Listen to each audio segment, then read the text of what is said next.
Thanks, Corla. Minister, there's no doubt that this is an incredibly painful discussion for many people. The horrors of Tuam have opened up wounds for people. All of you will have received correspondence from the American wife of a man adopted forcibly from an institution in Ireland over to America, searching for his mother for a lifetime. The man in Galway who talked of bringing his grandmother to a field where the bodies of her dead twins were buried in a shoebox because an infant born at childbirth couldn't be buried in consecrated ground. And this has brought a lot of scars to the surface. And I must admit I'm torn, on the one hand, by an almighty sense of relief for the campaigners in Adoption Rights Now, in the Adoption Rights Alliance, who've crusaded in the wilderness for years and tried to get a hearing for these issues. And I welcome that the crimes that were done to women and children in these institutions are being recognised as crimes, because there have been people long campaigning for it. But I have to say, on the other hand, I find it nauseating to hear the hand-wringing of the Taoiseach early, the talk of shock over the past number of weeks.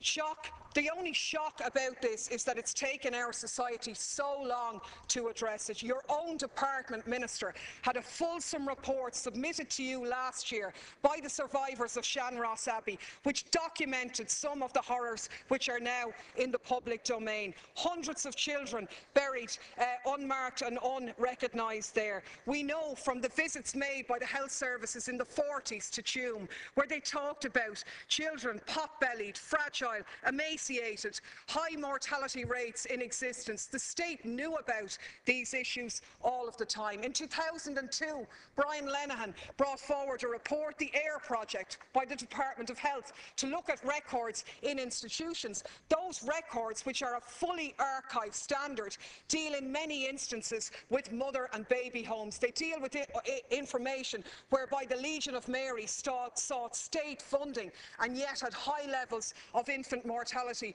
in some of the institutions that they were dealing with. So this information isn't new, and we can feign shock about it all we like, and there's no doubt that the public out there are genuinely shocked about this. But what happens next will be the decisive situation here. We know that mother and baby homes, no woman ever left a mother and baby home with a baby.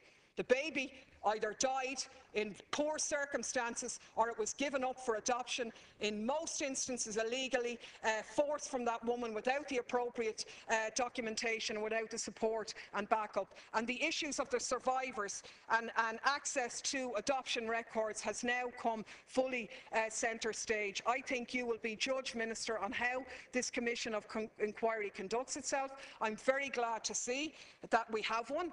I think it should be conducted outside the state, fully independently, because we all know that the state was responsible for funding many of these organisations and was very happy to allow the Catholic Church take our young women, hide them behind grey walls, exploit them, discard them and their children to save society the bother of having to deal with them. So that does need to be addressed. The Magdalene's issue absolutely needs to be addressed, because it was a tunnel through which people ended up in the Magdalenes from the mother and baby homes and so on. That needs to be looked at. A full apology along the style of the Australian government's apology is absolutely necessary as well. But I very much welcome that it is finally out in the public domain, and I sincerely hope that this is genuinely independent, because that's what people need.